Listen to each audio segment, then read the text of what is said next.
So yeah, usually we just discuss TV show stuff, but every once in a while we pop into the world of music to talk about music stuff. And I thought it'd be kind of interesting to do that this week because big news, big news in the world of rock and roll bands from my era. But the bigger sort of topic I guess I wanted to talk about is how hard it is to replace a member of a band. In this case, it's this band Linkin Park that lost their singer, and how difficult it is to replace a person who is super famous, super well known, super well loved, and has a super unique voice. But first off, I guess, do you have any examples of that you can think of in your time when a band had to change somebody recognizable and famous, and how did it go? Well, there are not any that I knew personally, but in the Rolling Stones, when Brian Jones died, so he was one, because apparently he was very influential in their very early music. The Beatles, I didn't know anything about this because this was pre-Beatles super fame, but they had Pete Best was their drummer who got replaced by Ringo Starr. Okay, Keith Moon for The Who, another kind of frenetic. He was a frenetic drummer, just kind of frenetic. That's the only word I can think of for Keith. But yeah, there were any number of those guys in the 1960s that were famous, and then usually somebody died of a drug overdose or something, and yeah, they replaced them. Yeah, I feel like Keith Moon is actually a pretty good example because like the more unique a person is, the more memorable, then the harder it is to replace them. Like no offense to other musicians, but there are some times when it's like, yeah, swap in this person, swap out that person. It's not as noticeable. But yeah, sometimes you get those like big personalities and really memorable people, and it's like, man, that must be a tough job as a member of that band to try to figure out how to go forward. And when people talk about like Pete Best with the Beatles, I don't know that when they became famous, if Pete Best would have been, I don't think he would have been as remarkable as Ringo Starr, because Ringo Starr immediately caught everybody's interest because everybody else was like kind of handsome, and Ringo wasn't. Ringo had that big schnoz, and he had the big flashy rings and everything, and he really stood out as a remarkable character, and everybody talked about what a fabulous drummer he was. Now, history says that Pete Best was as good a drummer, but whether he would have had that same charisma that Ringo Starr did, I don't know. I don't think so, but really I don't know. And nobody will ever know. Yeah, it's actually quite funny how memorable Ringo Starr is, like to the point that I can tell you which songs Ringo wrote. I can't tell you who wrote the other Beatles songs, but I know all the Ringo songs. I don't know why I know that. It's just Ringo somehow stands out, It's just very strange. Well, the Ringo songs, too, were always kind of light and frivolous and, Yellow Submarine and all that. Come on. But his songs were always, more, they didn't have the depth that the McCartney-Lennon songs did, but they're memorable. And Ringo Starr is a very, very memorable person. And a lot of it was he looked so different than the others did. And he had those rings. Yeah, and in The Simpsons, there was a plot about how the Beatle who Marge had a crush on, and who she made paintings of and stuff, it was Ringo. And I feel like that's not really a coincidence. Of course it was Ringo. Why wouldn't it be Ringo?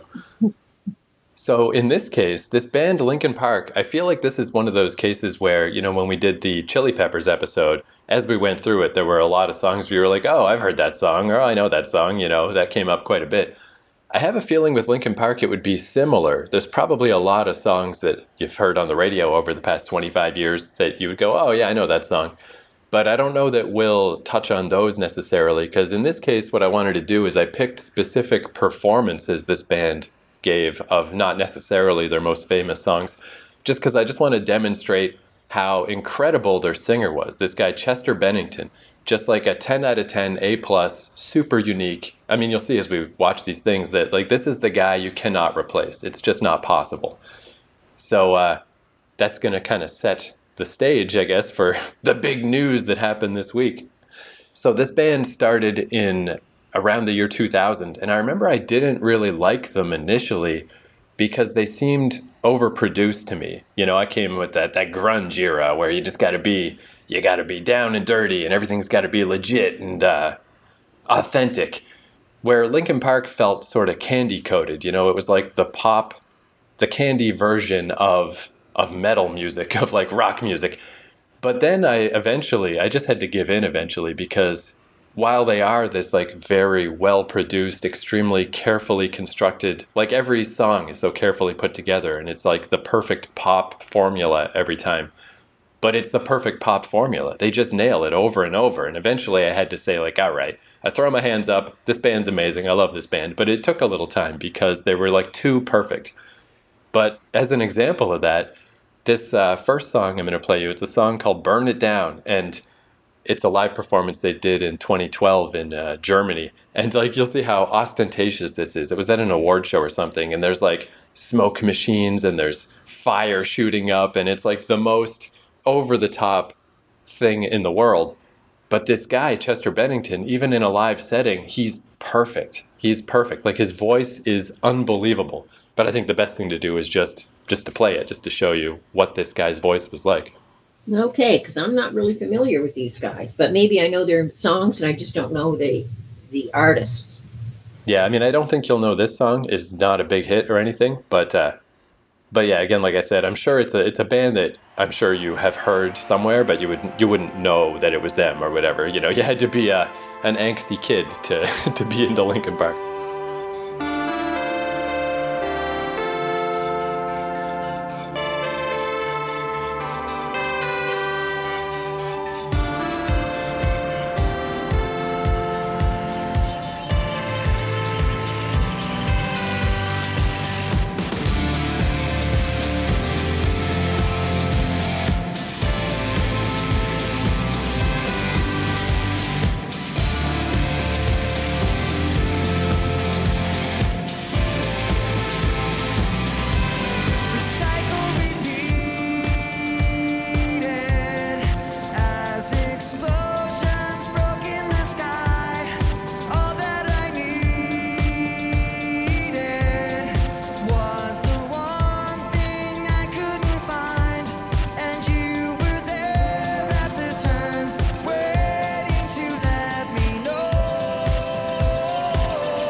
Take my turn, fan the flames, your place is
Wow, yeah, like the sparks cascading down at the end and stuff. This is definitely reminding me a little bit of like this is why I initially resisted that band. It's because I was just like, what is this band? Come on, you guys are so operatic. But then eventually I was like, yeah, but I mean, man, these songs are catchy though.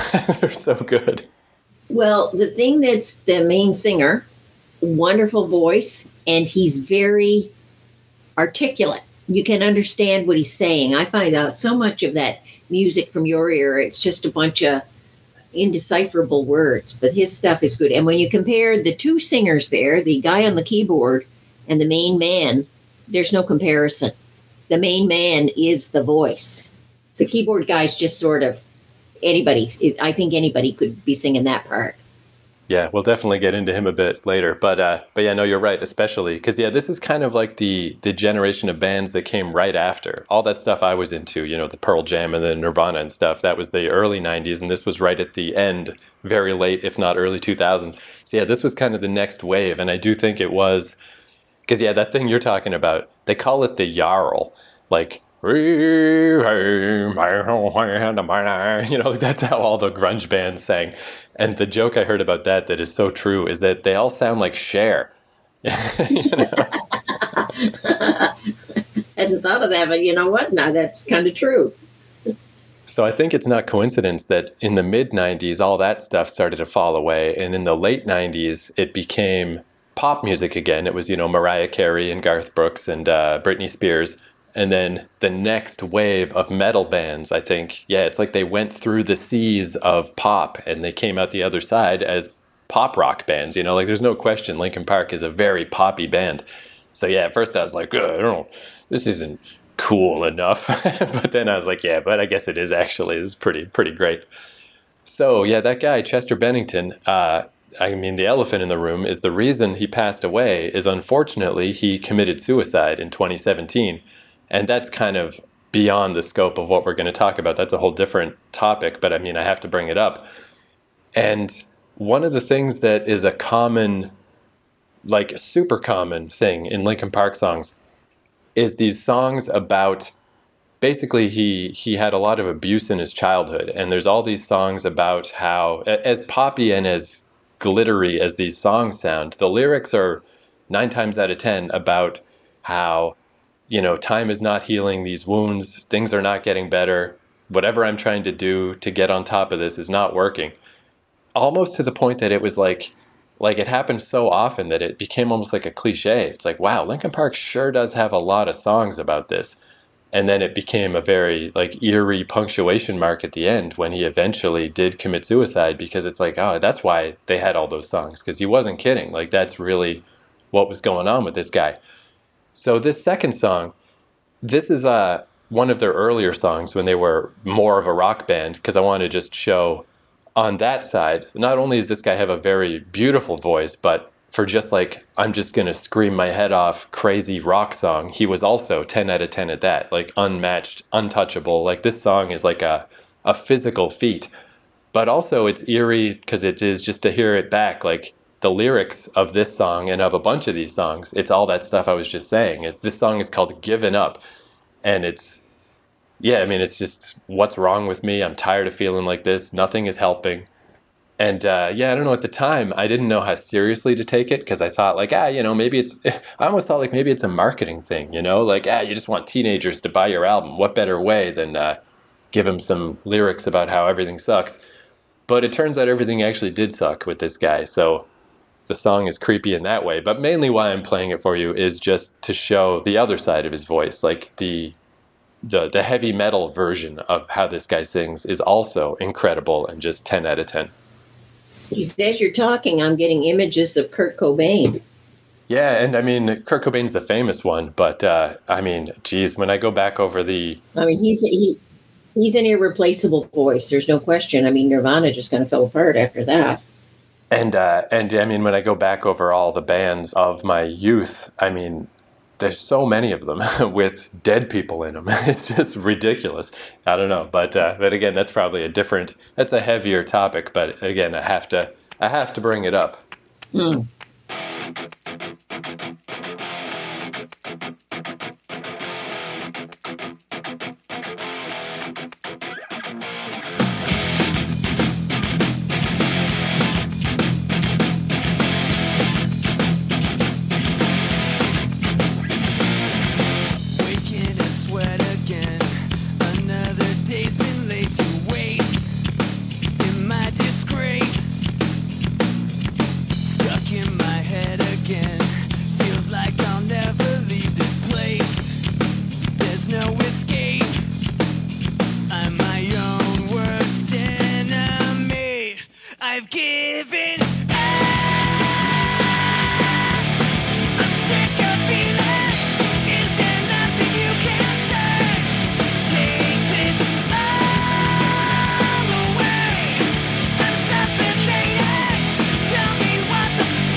So man, yeah, that's a great example of like, that's a heavy ass song. He's getting his demons out, but still so goddamn catchy. Man, this band is good at writing catchy songs. Like, wow.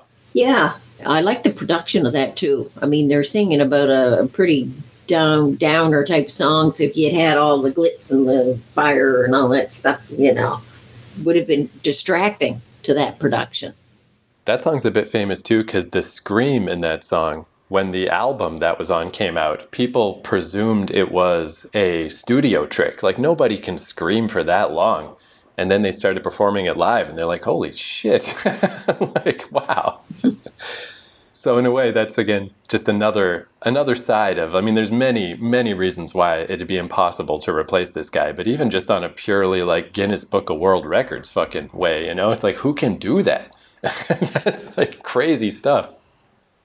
And then just to top things off, again, just to get kind of, just again, setting the scene of the different styles of Linkin Park, I was just kind of poking around, looking up a few of my favorite Linkin Park songs, just to look at their live performances and see what I could find.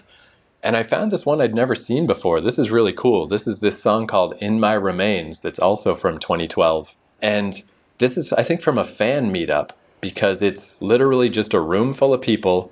It's the rapper guy, his name's Mike Shinoda. We'll get into him after this. It's just Mike on the keyboard, Chester singing, in a room.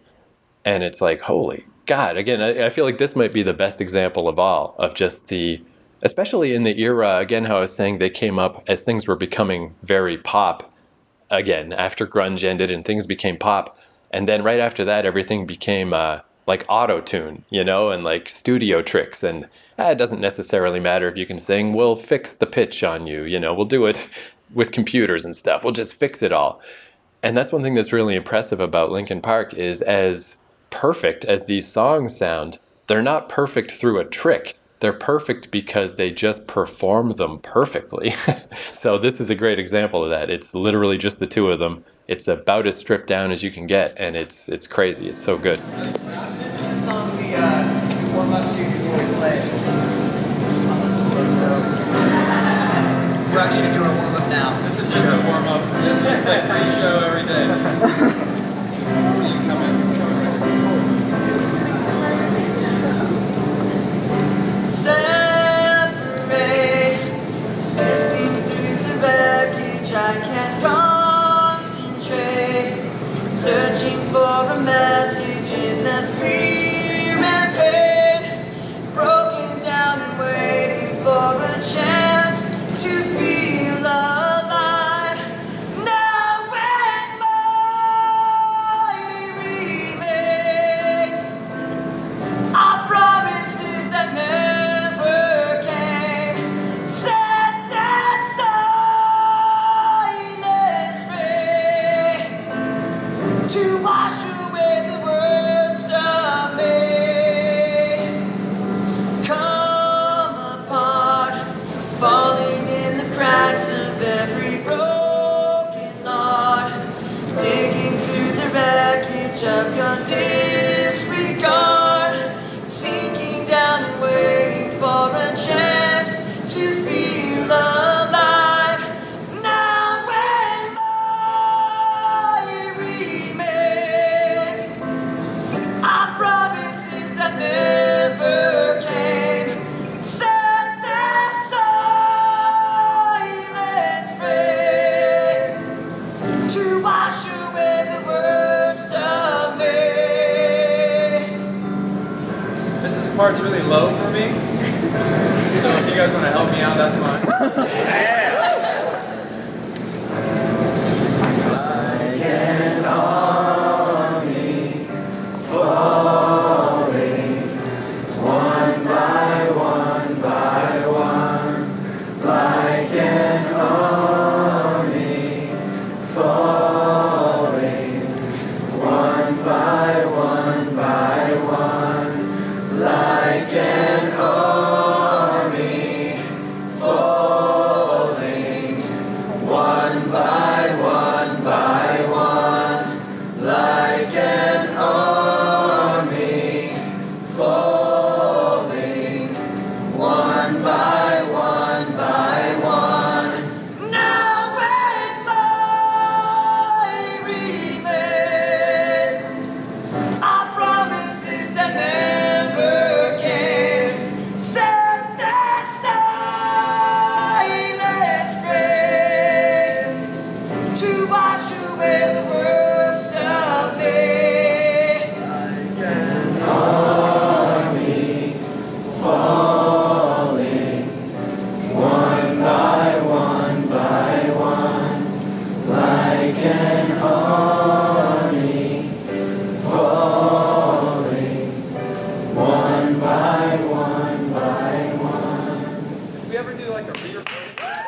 So there we go. There's the crash course in Linkin Park. But yeah, I just thought that would be a good little sampling just to sort of demonstrate the situation they were in when he passed away. It's like, there's no just, oh, let's just get a new singer. Let's just, let's just find someone else. It's like that's hard to do in any circumstance, but I feel like that's impossible to do in this circumstance. There's just nobody else that's going to be. Well, you got to find somebody who's got he's got a real wide range, this guy. He's a good singer. And as I say, he enunciates extremely well when he sings. He's got a beautiful voice, but he doesn't just sing on one level. He covers.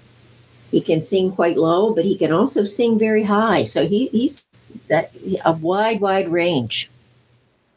So that other guy, the guy on the keyboard who raps sometimes, that guy's name is Mike Shinoda, and he actually started the band. He was in the band before Chester. Basically, it is, for all intents and purposes, it's basically his band. He's the one who had the vision. He's the one who developed the sound that they had. But as you mentioned, he's not Chester. He's a very talented man, but he doesn't have that voice, obviously. So, what does he do now? What does he do now that his friend is dead and his band is essentially over? And that was 7 years ago that happened.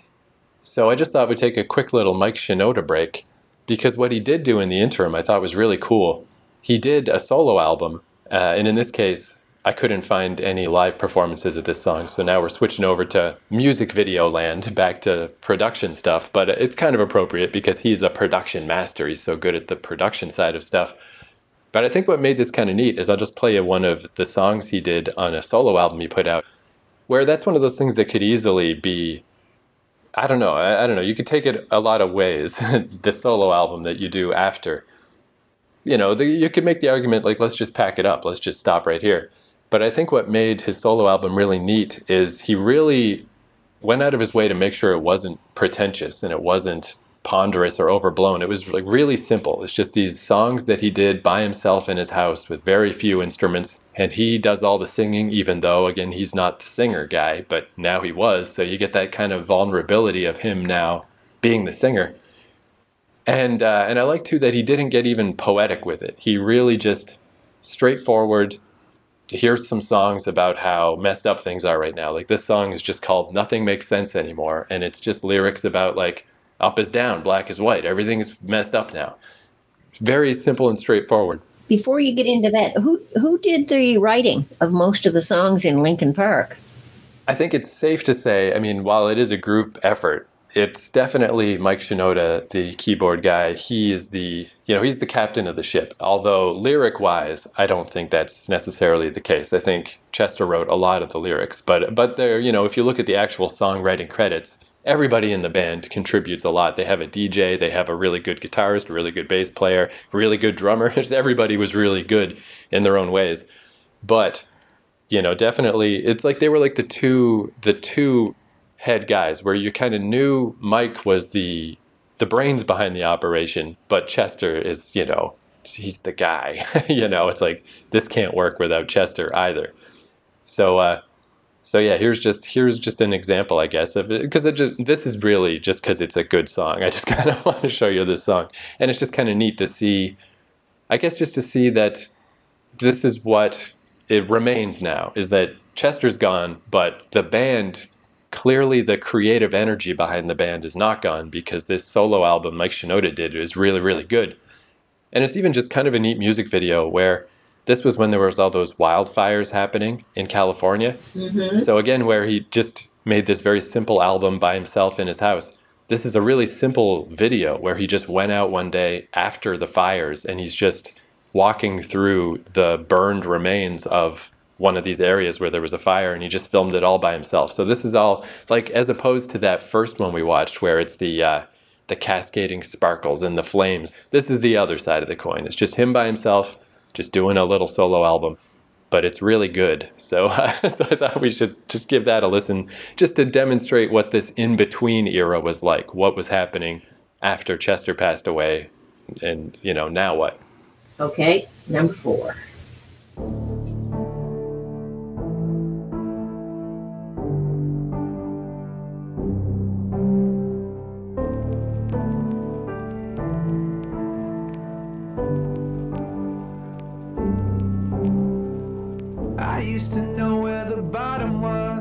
somewhere far under the ocean waves.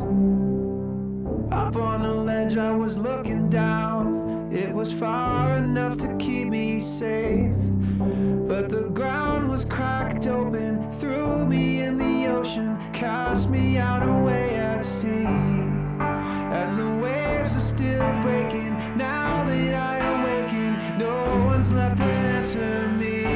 My inside's out, my left is right, my upside's down, my back is wide. I hold my breath and close my eyes and wait for dawn, but there's no light.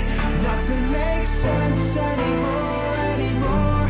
Nothing makes sense anymore, anymore. Nothing makes sense anymore, anymore. Nothing makes sense anymore, anymore. I used to sleep without waking up in a dream I made from painted walls. I was a moment away from dawn when the black spilled out across it all, and my eyes were made sober, world was turned over, washing out the lines I'd seen. And my heart is still breaking now that I awaken. No one's left to answer me. My inside's out, my left is right, my upside's down, my back is wide. I hold my breath and close my eyes and wait for dawn, but there's no light. I'm a call without an answer. I'm a shadow in the dark, trying to put it back together as I watch it fall apart. I'm a call without an answer. I'm a shadow in the dark, trying to put it back together as I watch it fall apart. My inside's out, my left is right, my upside's down, my back is wide. I hold my breath and close my eyes and wait for dawn, but there's no light. Nothing makes sense anymore, anymore. Nothing makes sense anymore, anymore. Nothing makes sense anymore, anymore. Nothing makes sense anymore, anymore.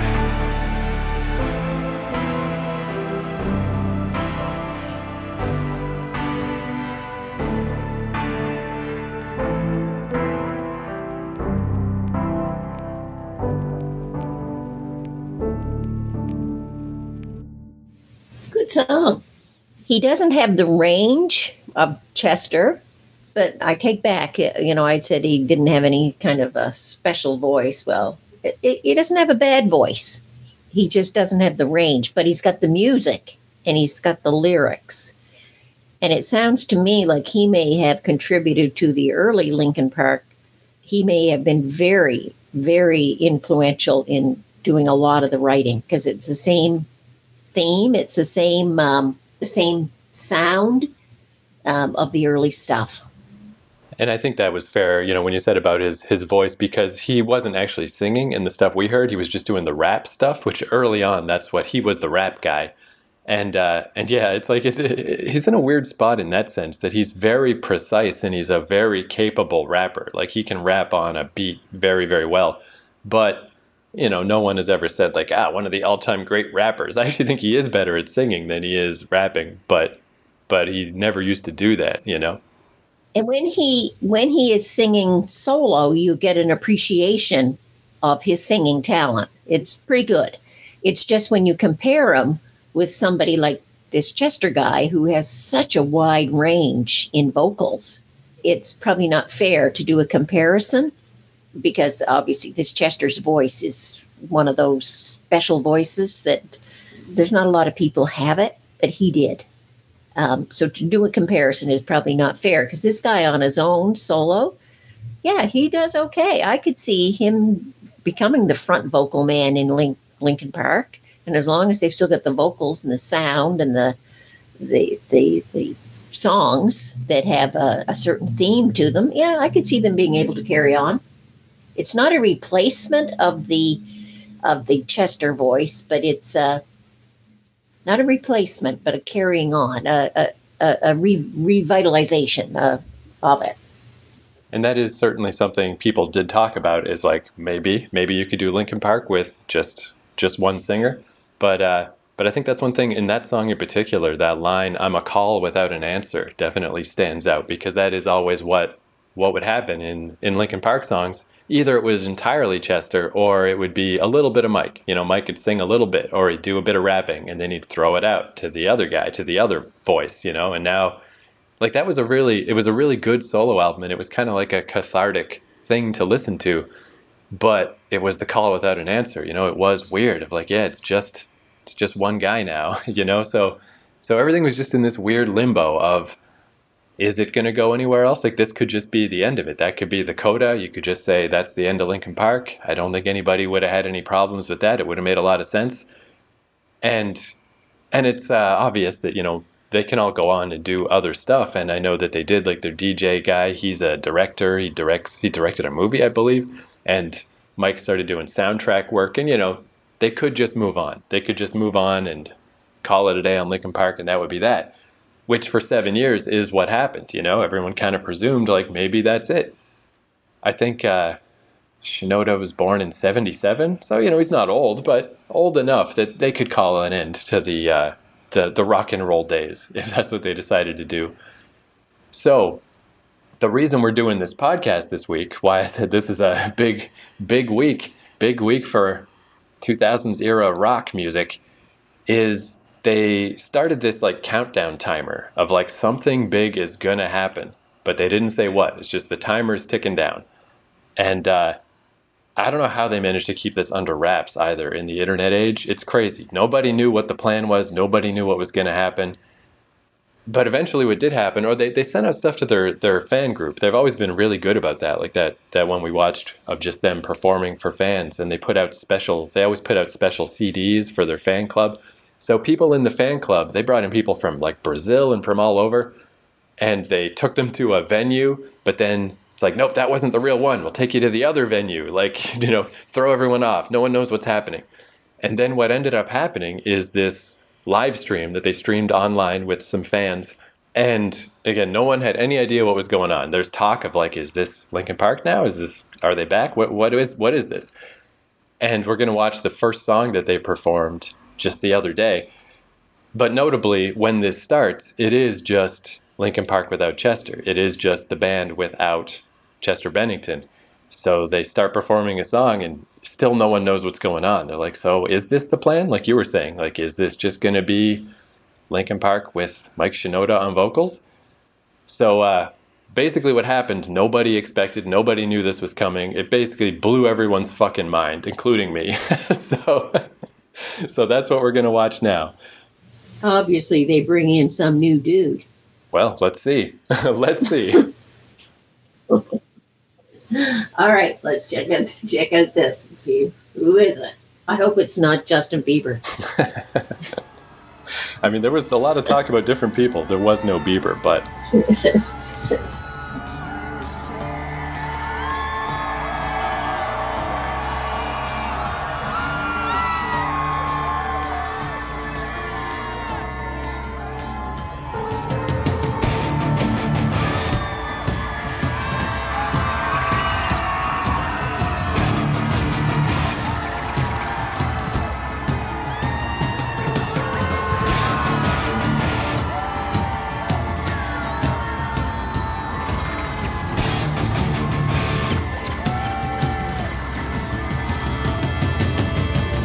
It's good to see you again.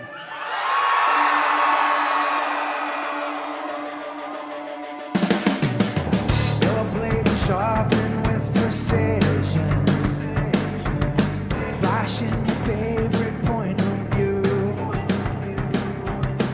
I know you're waiting in the distance, just like you always do, just like you always do.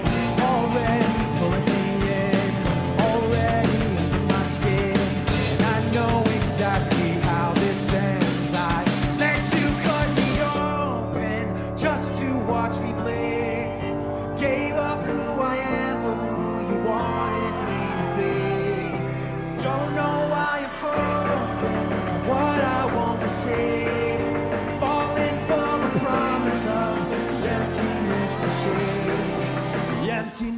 shit.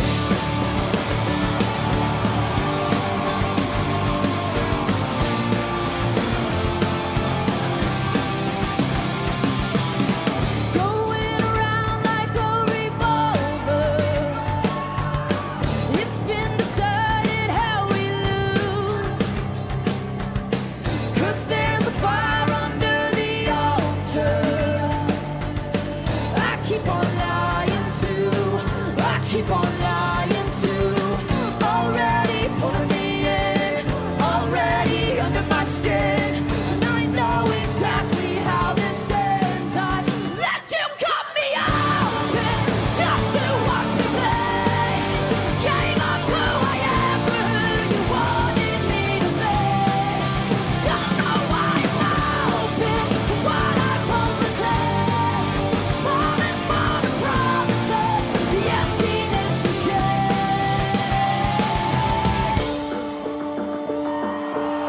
I only wanted to be part of something. I only wanted to be part of. I only wanted to be part of something. I only wanted to be part of. I only wanted to be part of something. I only wanted to be part. Let you cut me open just to watch me play. Game of who I am for who you wanted me to be. Don't know why I'm open, so fucking lying. Falling for the promises, the emptiness we share. The emptiness we share. I only wanted to be part of. The emptiness we share. I only wanted to be part of. The emptiness we share. Ladies and gentlemen, that is Emily Armstrong. Make some noise. Man, I've been listening to that song, no exaggeration, like all week. And it still like gives me shivers, man. Because she doesn't sound like Chester, but it's like hearing a fucking ghost. I don't know, it just sounds like Linkin Park. You know what? She's got the range. That's why. She's also got that able to sing low, but also at a very high level. And when you hear her sing, if you thought that this Mike guy might be able to carry it, you know that he can't, because you can see the big difference in the ability to vocalize. She's got it. And what she does as a result of it, she shows the weakness in his. Like when he was singing solo, it was fine. But when his voice is put against a strong voice like that, his gets diminished. And it was the same thing when he was singing with this Chester guy, because he also could do it. Anybody who sang around him took like a second seat of being just kind of average, like just like anybody else out there, because these people have got these voices that are spectacular and cover such a wide range. Yeah, it really would be. Again, no disrespect. I'm a huge fan of Mike Shinoda, but if it was him by himself, I wonder what that would have to be, like the folk music version of Linkin Park. Like, yeah, like you just could never. The way I kind of think of it is, because again, like he's obviously the architect of these songs, but so he wants it to have that sound. He wants it to have that buzzsaw sound that just comes in and cuts your fucking head off. Mm-hmm. But he can't do that himself. He has to deploy someone else. Yeah. But that's what he does, and it's so perfect.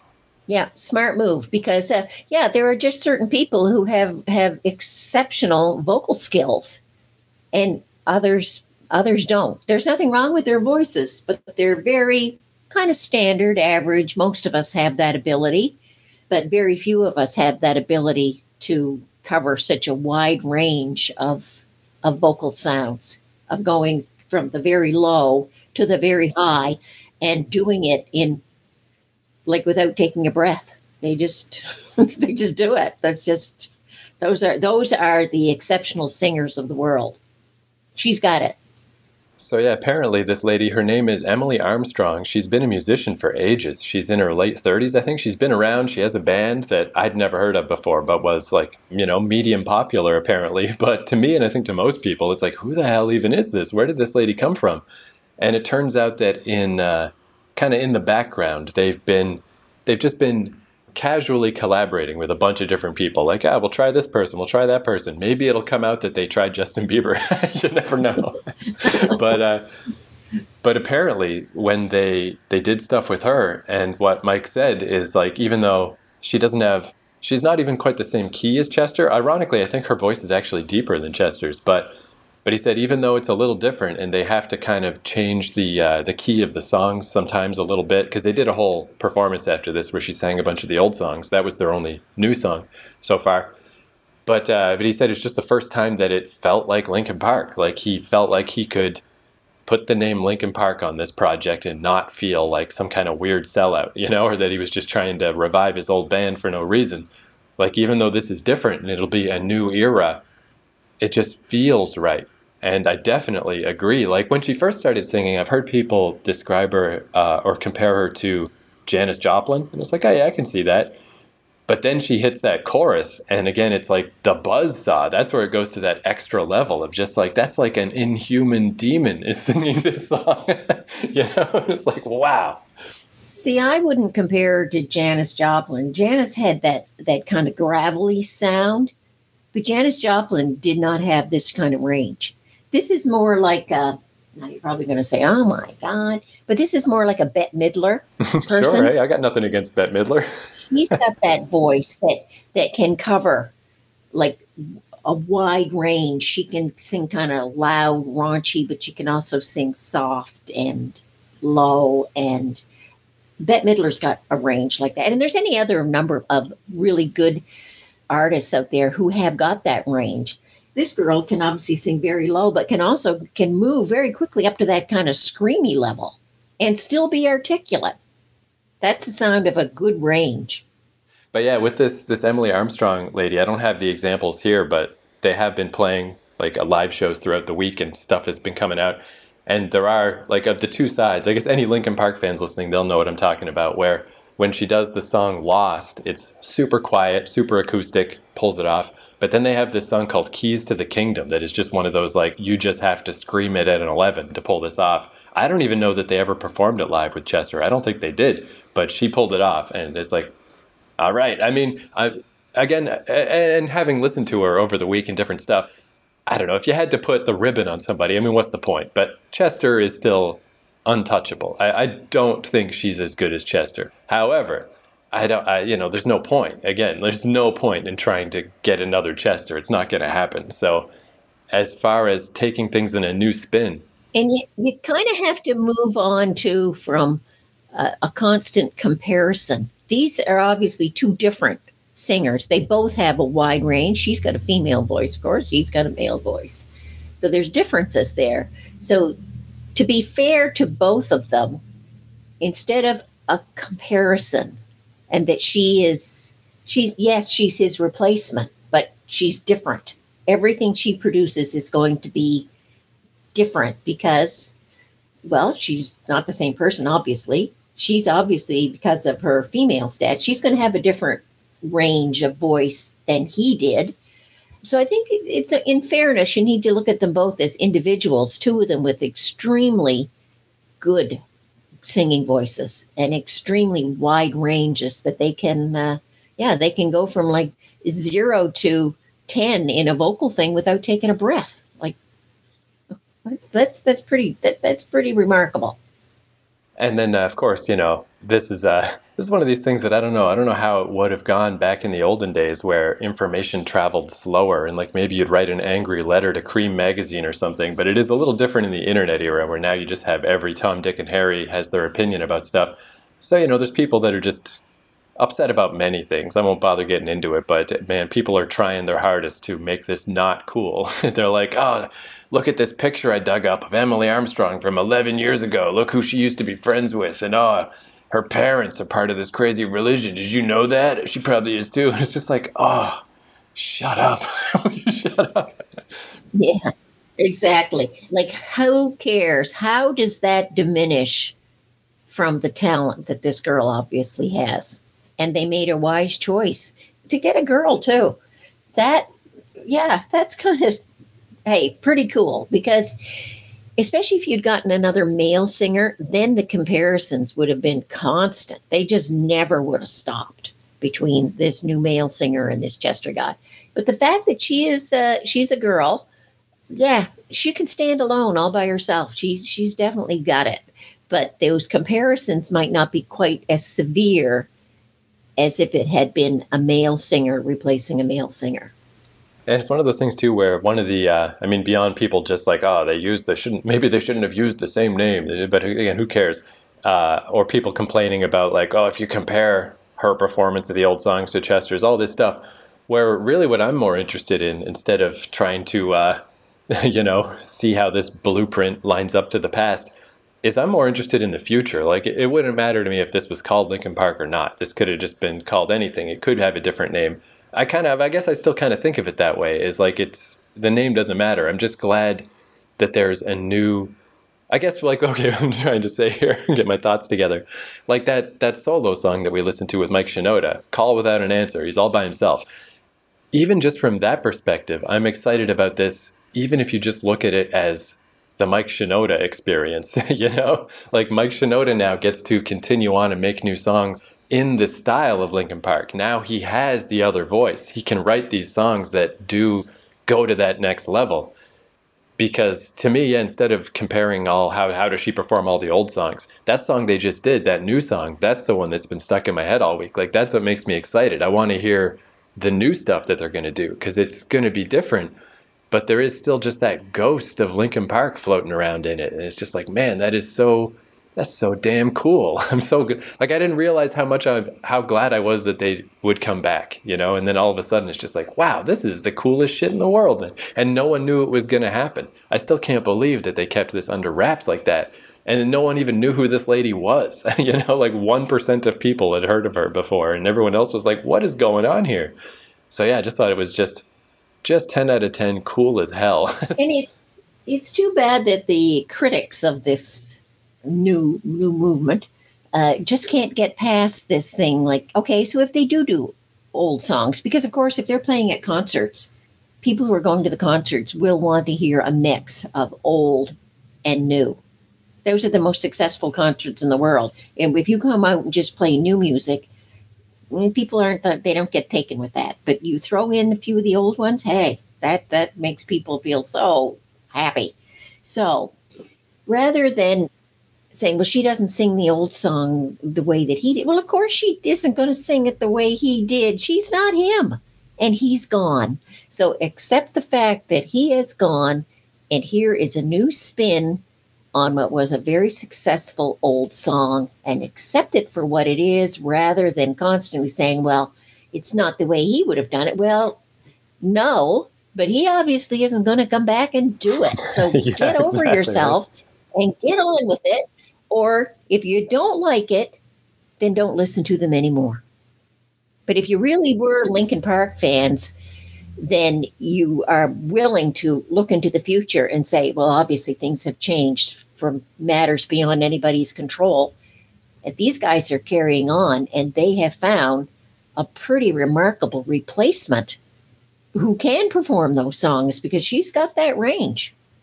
Yeah, I think that's what's interesting about taking their time, biding their time like this, and so carefully. Like, it seems like such a careful decision, because in the same way that, I spent the whole first half of this podcast talking about how you can't replace Chester Bennington, in the same way, it's like this new singer, Emily Armstrong, is like, it's not like there's a bunch of her either. It seems like when Mike Shinoda talked about that story of them just collaborating with different people and seeing what happened, and all of a sudden with this one person, it feels different than with everyone else. It's like a similar situation of like, yeah, I can understand why. Like, there's not a dozen more of her just walking around ready to come in and be on your songs, It's just her. So in that sense, it's a really good replacement. I do wonder too, I don't want to delve too deep into the haterade, but I wonder how much of it is like, obviously with the internet, everyone can just spew their unfiltered thoughts, and people who just want attention, and negative opinions get more attention than positive ones. But also, and maybe it's just a function of being super famous. The Linkin Park is just way too famous, so it just draws in every rando. But there's something too about Linkin Park fans. I don't know, man. I gotta say, I don't really like them. They're just very entitled, and like, this is not a new thing for them. This will be the third album in a row that they're just like, I hate their attitude about it. Like, they were always complaining about, like, oh, I don't like the new direction. I don't like this new album. Oh, this sucks. And then after Chester died, then suddenly they're backpedaling, like, oh, maybe it's not that bad. And it's like, shut up. You can't do that now. Too late. So I don't know. Well, I don't think they're any different than in the history of rock and roll going back, 40, 50 years. It's always been like that. Well, let's go way back. Elvis Presley. Okay, so Elvis Presley had his early days when he was, pretty rockin', pretty good looking, running around the black leather jacket, and it was just sheer rock and roll. And he got in with that Colonel Parker and became kind of a soft soap kind of stuff. Well, the stuff about him, so that even to the point that what do people, the image that they have of Elvis Presley is not him as a young, hot guy, with all the girls screaming after him. They show him in that white sequin suit with the, and he's overweight and he's got the bloated face. I mean, what a sad life that man had at the end. But that is the image that people kind of carry around about Elvis. And now he's a joke because of those last few years of his life when he was just so overweight and the drugs and all that kind of stuff. And when at the height of his career, wow, there was nothing like him in that day and age. And yet there are, I won't say his diehard fans of the today, but of the day. Yeah, complain and whine and he's not that. Like, it's just never ending. And I bet you could take any famous, either solo performer or band, and if you checked into their history a little bit, you'd find the same thing that you just said about Linkin Park. Yeah, it really makes you not want to ever be famous, right? I mean, what is the point? You just are just some idiot's piñata, basically. And that's sort of the feeling I got, which really disappointed me after all these years, is yeah, it's like there's a whole segment of this fan group that is just like happy to get their piñata back. Like, let's find something to complain about. And it's like, oh my God. What the fuck? Linkin Park's back and that's all you can do? You fucking dickhead. So anyway, I'm just trying to ignore it. Right. Yeah. Why can't you appreciate them for the artists that they are and the music they produce and enjoy it? Because that's what it's all about. Instead of negative this, negative that. She doesn't sound like him and he shouldn't have killed himself. And then what are they going to do? Whatever. Like, get over yourself, people. Yeah, I mean, the entitlement is crazy of just like, yeah, like, who are you? You're just some person. Well, I always kind of think this of like, imagine if they had Twitter during World War II. If you could go back and read what all the citizens were posting on social media back then, and you'd be like, wow, look at all these dumb opinions and all this bigoted, weird nonsense. People sure were dumb. And now I'm going to laugh because guess what we're doing? Yeah, that's exactly it. Like 50 years from now, who are we? When people look back at the stuff that we posted online, they're going to be like, man, those people from 2024 were dumb as anything. Like, there's no question that's what the future is going to think, because we are. Like, we just... If they even bother. Yeah, maybe they'll just have moved on. Like, who cares? So I just thought to finish off, that same song we just listened to, it's called The Emptiness Machine. I just thought it'd be cool to listen to. They put out an official music video for it. So let's just finish off by listening to that one more time, because as good as it is live, it's really neat to hear the studio version.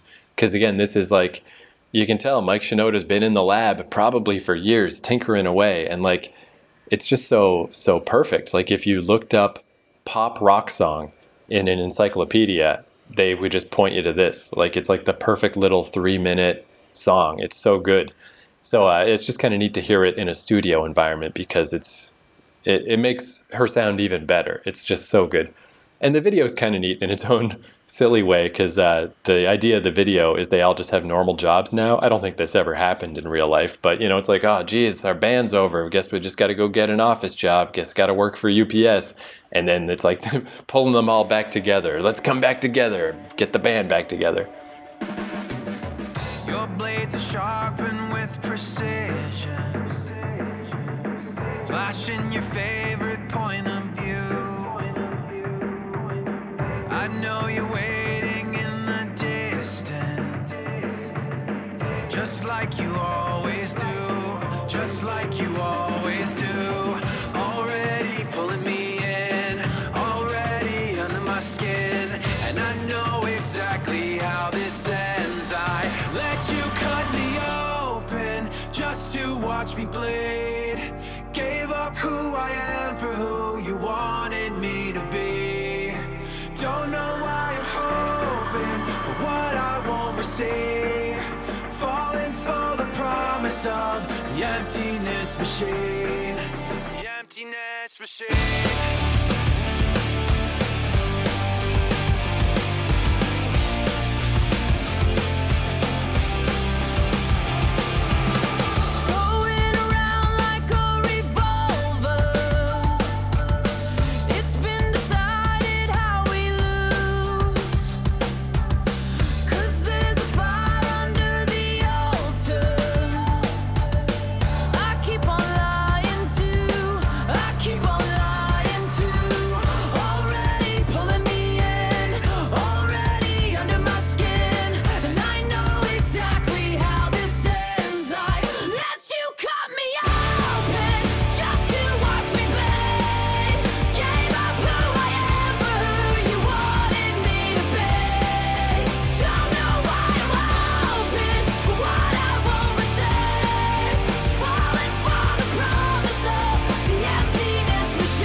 Yeah, like wrapping it back around to what I was saying at the start, that my first impression of Linkin Park 24 years ago was like, oh, I don't know, they're kind of candy coated. I'm not sure if I like this. Now I'm like, give me the candy. Oh, that candy's so good. Give me more candy.